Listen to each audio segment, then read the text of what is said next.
मनमोहन अंग करे।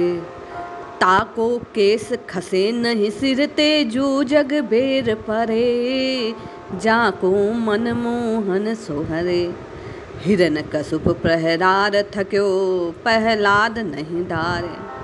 अजहू लगी उत्तान पाद सुत अविचल राज करे। जाको मनमोहन अंग करे। आप और मैं कहते हैं कि राम राम रटने से क्या होगा, भक्ति करने से जीव का कौन सामर्थ्य प्राप्त हो जाएगा, क्या होगा यदि जिह्वा केवल राम जी के नाम को रटेगी।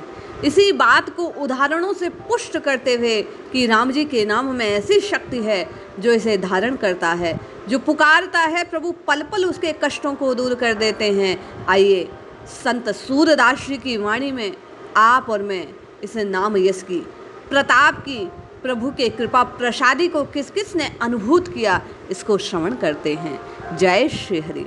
पूज्य गुरुदेव के चरणों में बारंबार प्रणाम। वे कहते हैं, जाको मनमोहन अंग करे, ताको खेस खसे नहीं सिरते जो जग बेर परे। अरे जो श्री हरि का, जो राम जी का, जो यदुनाथ का, जो रघुनाथ का संग करता है, संग अर्थात क्या, जो उनसे प्रेम करता है, पल पल अपनी मृति में उनका स्मरण करता है, मन ही मन चित ही चित उनको याद करता रहता है, बोले उसका सिर से एक बाल बांका नहीं हो सकता। चाहे पूरा संसार उनका वेरी हो जाए, शत्रु हो जाए, पर उनका नाश नहीं हो सकता। जिस प्रकार हिरण्यकशिपु पहरार थक्यो पहलाद न नंकु डरे। अरे हिरण्यकशिपु ने प्रहलाद जी पर प्रहार कर करके हार मान ली, पर अंततो गत्वा प्रहलाद जी का बाल बांका ना हुआ।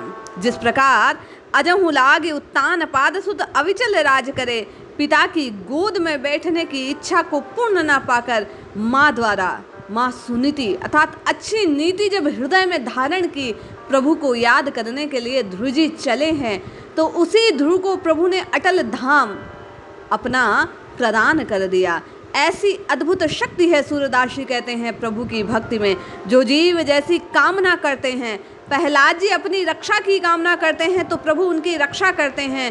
ध्रुव जी अचल राज्य की कामना करते हैं तो उनके लिए प्रभु उन्हें सब कुछ प्रदान कर देते हैं।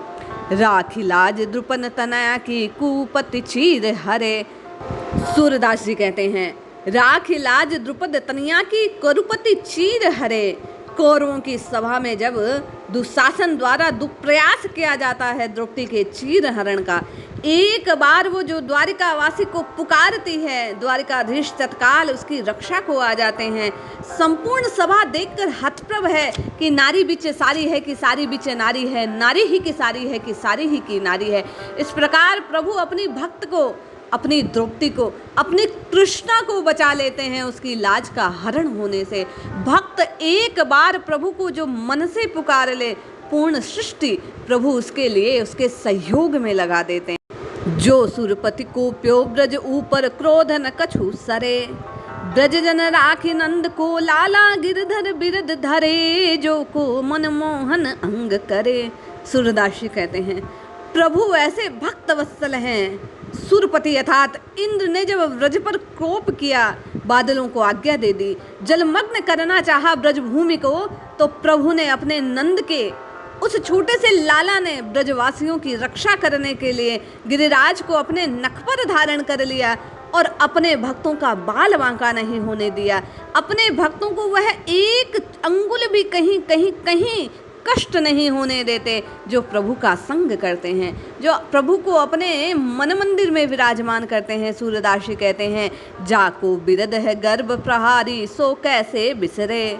सूरदास भगवंत भजन करे शरण गए उबरे। जाको मनमोहन अंग करे। अरे प्रभु का तो नाम ही गर्व का मर्दन करने वाला है, इसको बिसारने से कैसे काम चल सकता है। प्रभु अपने भक्तों को कभी बिसारते नहीं, जो उन्हें दिल से, मन से, प्राण से अपना आधार स्वीकार कर लेता है, जो राम जी को अपना मान लेता है, जो श्री कृष्ण को, श्री हरि को अपना मान लेता है, प्रभु उसे कभी त्यागते नहीं हैं। सूरदास जी कहते हैं, ऐसे प्रभु की भक्ति करनी चाहिए, भजन करना चाहिए। वे अपने शरण में आए हुए को, शरणागत को कभी त्यागते नहीं हैं। उनका वचन है कि जो मेरा जैसे भजन करता है मैं उसको वैसे ही भजता हूँ। हम और आप सूरदास जी की इस वाणी को सुनकर नित्य प्रति अपने हृदय में प्रभु के शरणागत भाव को और पुष्ट करते हुए राम राम कृष्ण कृष्ण हरि हरि की पुकार लगाएं। निश्चय ही मुझे आपका कल्याण शरणागत भाव के लाने हो जाएगा। आप और मैं प्रभु को प्राप्त कर लेंगे। इसलिए रटते रहिए, जपते रहिए, प्रभु को पुकारते रहिए। निश्चय ही मुझे आपका कल्याण होगा। जय श्री हरि।